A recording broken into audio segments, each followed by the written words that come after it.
પુસ્તકો free of cost આપવાના. કારણ કે આ વેચાય નહીં ને, વેચાય નહીં. દાદાજી બોલે છે ને ક્વેશ્ચન આન્સર બોલે ને તે બધું ટેપ કરી બુક્સ પબ્લિશ કરે છે. સંઘ બધી બુક્સ છાપે છે અને બધાને ફ્રી ઓફ કોસ્ટ આપે છે. આ છે ને દાદા સંપૂર્ણ વિતરાગ પુરુષ છે, આપ્ત પુરુષ કહેવાય. આપ્ત પુરુષની વાણી ને તે આપ્તવાણી કહેવાય. એની કિંમત ના હોય, અમૂલ્ય હોય, એટલે એ વેચાય નહીં, વેચતા નથી. આપે પછી એમના જેવા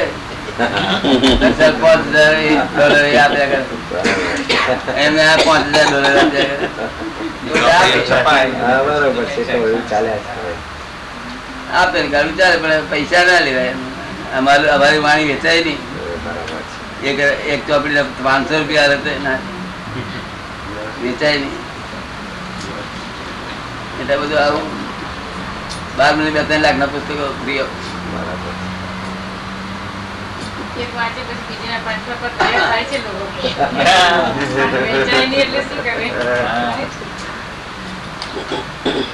પુષ્પા કે છે કે એક વાંચ્યા પછી બીજાના 500 આપવા તૈયાર થાય છે કે છે. હા તૈયાર થાય પણ વેચાય જ નહીં. આ તો ડોનેશન ની વાત કરે. ડોનેશન આપવાની ઈચ્છા થાય. જયારે કદર છે તે આપવા તૈયાર થાય. હાથમાં હોવું જોઈએ, ના હોય ઈચ્છા હોવા છતાં નથી કરી શકતા. કદર હોય ને હાથમાં ના હોય. હાથમાં હોવું જોઈએ. દિલ હોવા છતાં પણ નથી આપી શકતા. ઘણાને હોય છે છતાં નથી આપતા. એવું હાથમાં ના હોય એમને આપે તો પાછું આપી દઈએ, ના લઈએ. કારણ પછી એના મનમાં અશાંતિ રહે. બધા આપ્યા છે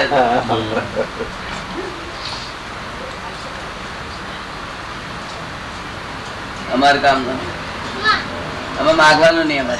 એની હેરે આપી માગવાનું. માગે ત્યારે તો તમે આમ લોકો મોટા કેતા હોય અને બેંક માં 25,000 હોય નઈ, 50,000 માગે એટલે મને દુઃખ થઈ. પછી આ લખાવડાવો, પછી ધક્કા ખવડાવો. માગવાનું નહીં, માગે દુઃખ થાય. આ સંઘર્ષ કોઈ પૈસા માંગવા નહીં, એમને જ આપ્યા. એમને $1,00,000 બીજા આપવું કે છે. એક ના કેટલા $1,00,000 નહીં, $10,00,000. લોકો એવા ભાવના લોકો કલ્યાણ થાવ આપે. વેચાય નહીં. વેચે તો અમારી વાણી અમૂલ્ય વાણી કહેવાય. એનો $300 કે લેવાય.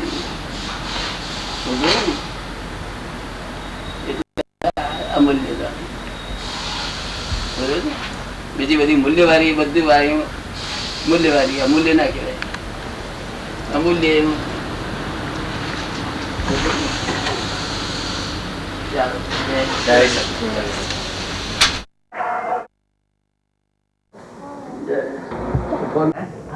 સૂક્ષ્મ સ્વરૂપ હશે ત્યાં. સૂક્ષ્મતમ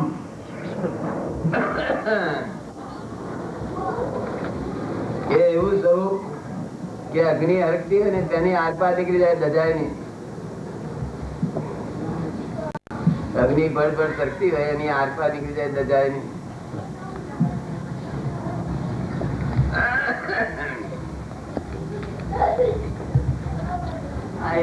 મકાન ની આરપાર નીકળી જાય.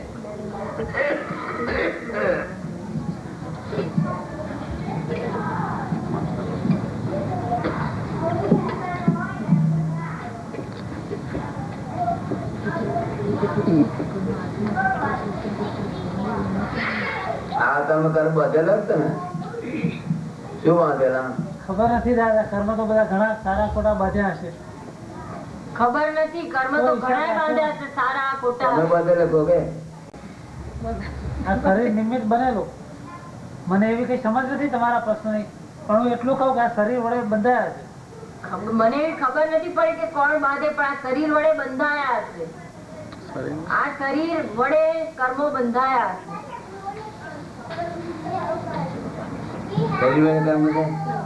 એક્ટિવિટી જે કરી બાંધે નહીં. શરીર કર્મ વધે ને, શરીર નિમિત્ત બને ને કર્મ કરવા માટે. શરીર નિમિત્ત બને ને કર્મો કરવા માટે. શરીર નિમિત્ત બને ને. શું બને? નિમિત્ત સાધન. ના એને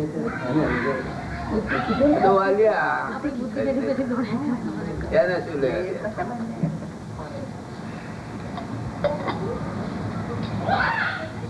બધું ખાય જાય ને તે ખાય જાય ખવડાવો હોય તો એ તો તમને કડવી લાગે, બાકી ખાઈને કડવું ના લાગે. બરોબર, જઈને કડવું ના લાગે, તમને કડવું લાગે. ક્રમિક માર્ગમાં દોડ પડે નો દોષ હોય જ નહીં. આવો આ બધું આવો આવો.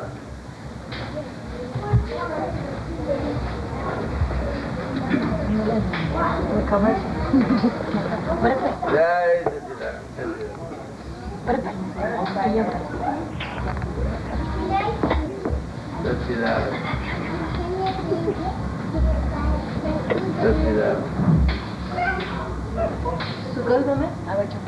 ક્રમિક માર્ગમાં દોડ પડે તો 108 જીવો મોક્ષે જાય. કીર્તિભાઈ પૂછે છે કે ક્રમિક માર્ગમાં દર સમયે 108 જીવ મોક્ષે જાય છે એવું કહ્યું છે, એ શું છે? સાચી વાત. સાચી વાત છે. એટલા 108 જીવ એક સમય મોક્ષમાં જાય છે, આખા બ્રહ્માંડ માં થઈને બધા 15 ક્ષેત્રમાં. અને એક સમયે 108 જીવ આ વ્યવહાર રાશિ માંથી વ્યવહાર રાશિ માં આવે છે. વ્યવહાર રાશિ અવ્યવહાર રાશિ એટલે શું એ સમજાવો. એટલે આ જગત જે છે આ વ્યવહાર રાશિ કહેવાય છે. કેવું કહેવાય? આ જગત માં જે જીવો છે એ બધા વ્યવહાર રાશિ કહેવાય, આ વ્યવહાર રાશિ નહીં. વ્યવહાર રાશિ એટલે બધાનું નામ હોય, નાનું લીલ હોય. એ લીલું ડોક્ટરે કેટલા જીવોનું નામ પાડ્યો હોય જે દેખાય એની વચ્ચે પાડ્યો છે નહીં પાડ્યો? ખબર ને? એટલે વ્યવહાર રાશિ કહેવાય. અને જેના નામ નથી તે આ વ્યવહાર રાશિ છે. એટલે આ વ્યવહાર રાશિ માં જીવ એક વધે નહીં એક ઘટે નહીં એનામાં સંસાર. એક જીવ વધે નહીં એક ઘટે નહીં. અહીંથી 108 જાય 108 આવે. એટલે સૂર્ય ચંદ્ર તારા બધું એક જતું જાય, આવું ના આવું દેખાય અનંતકાળ.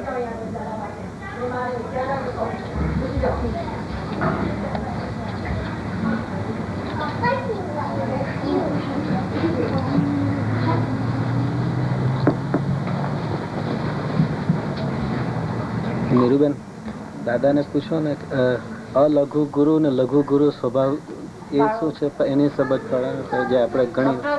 જયેશભાઈ પૂછે છે કે અગુરુ લઘુ સ્વભાવ અને ગુરુ લઘુ સ્વભાવ વાળો એ જરા સમજાવો. આ ગુરુ લઘુ સ્વભાવ એટલે વધે નહીં ઘટે નહીં, જાડો ના હોય, પાતળો ના હોય, ઊંચો ના હોય, નીચો ના હોય. ખબર ને? એ આ ગુરુ લઘુ સ્વભાવ કે આત્મા આ ગુરુ લઘુ સ્વભાવ. અને આ બધું ક્રોધ આ મન વચન ગાય તો વધે ખરી ઘટે ખરી, પછી ક્રોધ માન માં આવેલો વધે વધે કે ના ઘટે, વધે ઘટે કે ના વધે? વધે ઘટે. ક્રોધ વધી જાય પાછું ઘટી જાય. આત્મા કેવો?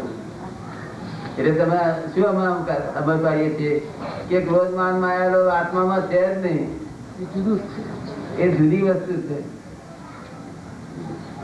લોકો શું કે છે એ જડનાર છે, એટલે જડનાય ન હોય. જડના હોય તો આપણે ચીડાય, કેમ ચીડાતું નથી? ચેતનનાય ન હોય, જડનાય ન હોય. આ હાજરી થી ગુણો ઉત્પન્ન થયા છે. હાજરી કઈ કર્યા વગર બે જોડે ભેગા થયો કે હાજરી થી ઉત્પન્ન થયા છે. આ બે ભેગા થયો એટલે હાજરી થી આ ગુણો ઉત્પન્ન થયા. એને વ્યતિરેક ગુણો કે છે. વ્યતિરેક બરોબર ને? આ હાજરી થી ગુણો ઉત્પન્ન થયા, તેમાં ક્રોધ માન માયા લોભ ઉત્પન્ન થયું. તેમાં ક્રોધ અને માન એ હું છે, હું અહંકાર અને કપટ અને માયા અને લોભ એ મમતા છે. હું મમતા આમાંથી ઉભી છે આ બે એટલે કામ કન્ટિન્યુઅસ ચાલુ થઈ ગયું. દાદા દાખલો આપીને સમજાવો ને, એકાદ દાખલો આપીને સમજાવો ને. શું આપો દાખલો આપું? કપટ સમજ પડી નહીં? ના સમજ પડી?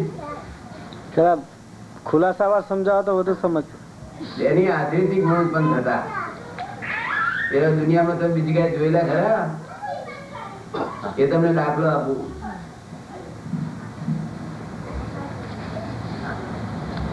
આપડા દરિયાને પૂછીએ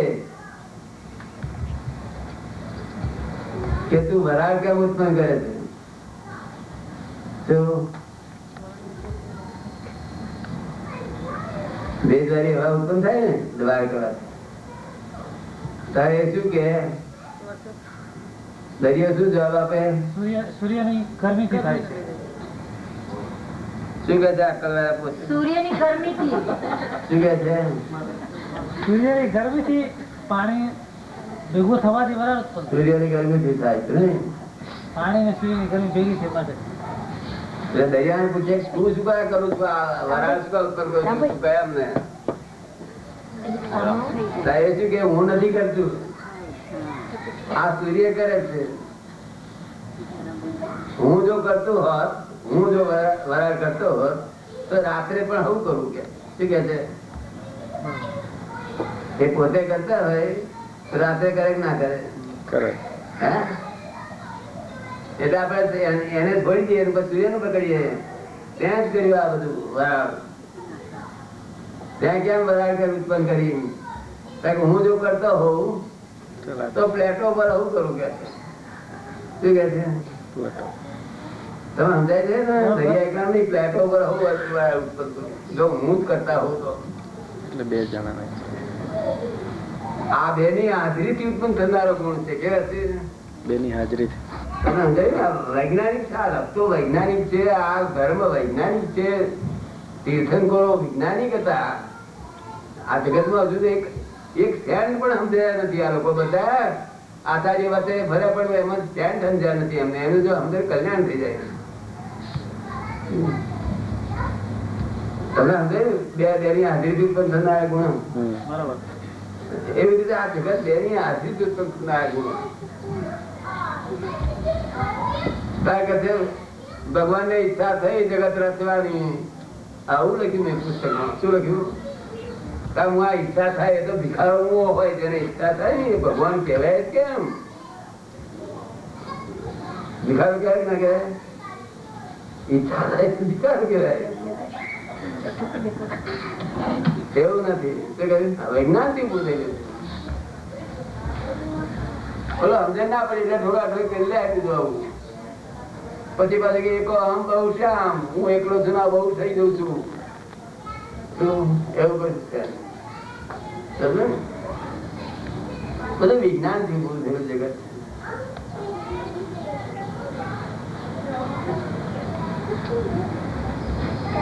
અને વિજ્ઞાન લઈએ તો હોંધો જડે, નહીં તો હોંધો જડે એવો નથી. આ શિવ જ્ઞાન નો હોંધો જડે એવો નથી.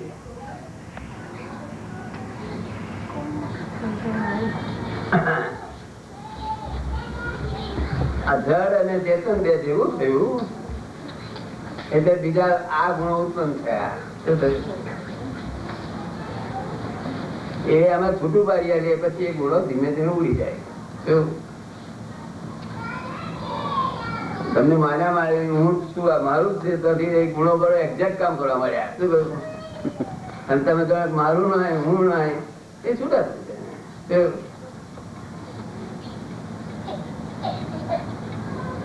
મોક્ષે જવું છે કે અહીં રહેવું જે કોઈ મને હાથે જવું તો છે દાદા, જવું તો છે, જવું છે.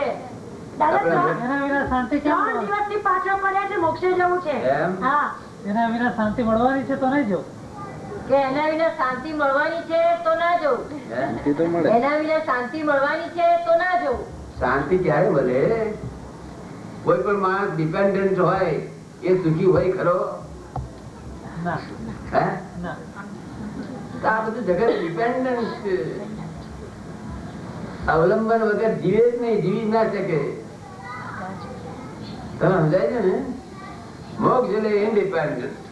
હું ઇન્ડિપેન્ડન્ટ છું, ત્યાં કઈ નહીં કઈ બંધ ભગવાન ઉપરી નહીં. ઇન્ડિપેન્ડન્ટ. તમને સમજાયું? એ તીર્થંકરો એવું કે છે ઇન્ડિપેન્ડન્ટ થાવ, આમ ડિપેન્ડન્ટ ક્યાં સુધી રહેશો? ડોલર ના આધારે હું જીવું છું, વાઇફ ના આધારે જીવું છું. વાઇફ ની ઉપના હોય નઈ તો હું મરી જવું કે છે. તમારે વાઇફ મરી જાય તો શું કરું? તો જીવતો રહું કે હે આવું કઈ. આ ડિપેન્ડન્ટ પણ તમને સમજાય છે?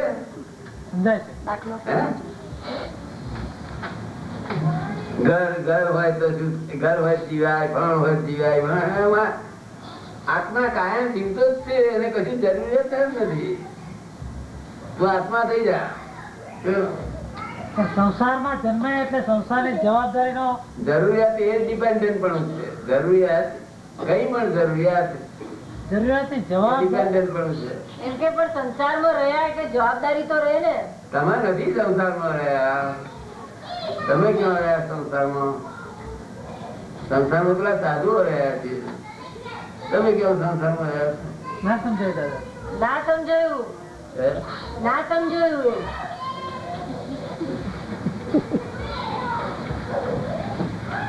આ સંસારમાં કોઈ સંસારનો ના રહે એવો કોઈ છે? તમે કેમ જુદા પાડ્યા સંસારીઓને?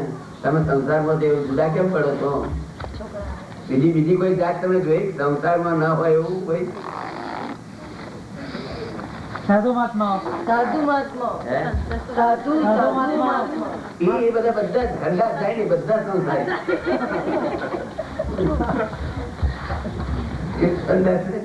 સંસારી.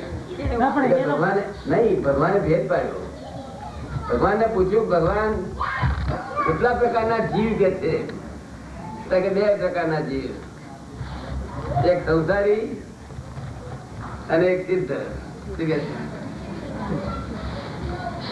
સંપૂર્ણ ઇન્ડિપેન્ડન્ટ છે તે સિદ્ધ ગુણો, અને એક જે ડિપેન્ડન્ટ છે એ બધા સંસારી.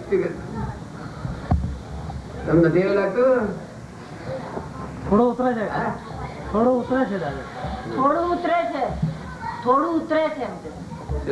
થોડું થોડું સમજાય છે. કેમ આખું નહીં સમજાયું? એવું નથી દાદા, કારણ કે માં જે તમે કહો છો એ ઘણી વખત આમ કેશો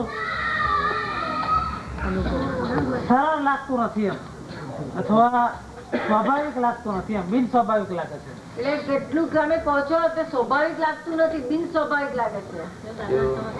કેટલું કહો છો એ બધું અમુક છે સ્વાભાવિક નથી લાગતું, સ્વાભાવિક લાગે છે.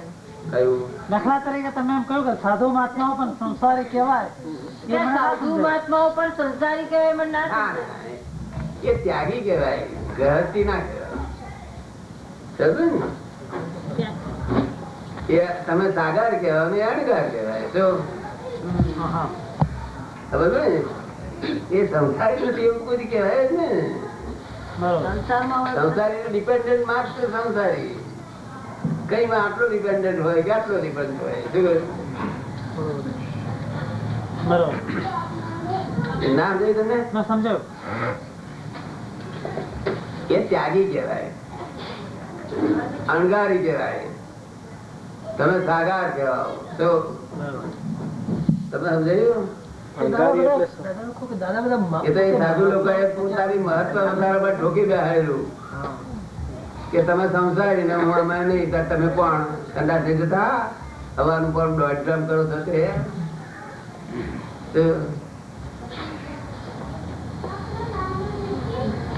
સાધુ છે તમને સમજ પડે એનો વિનય રાખવો જોઈએ. શું કહ્યું?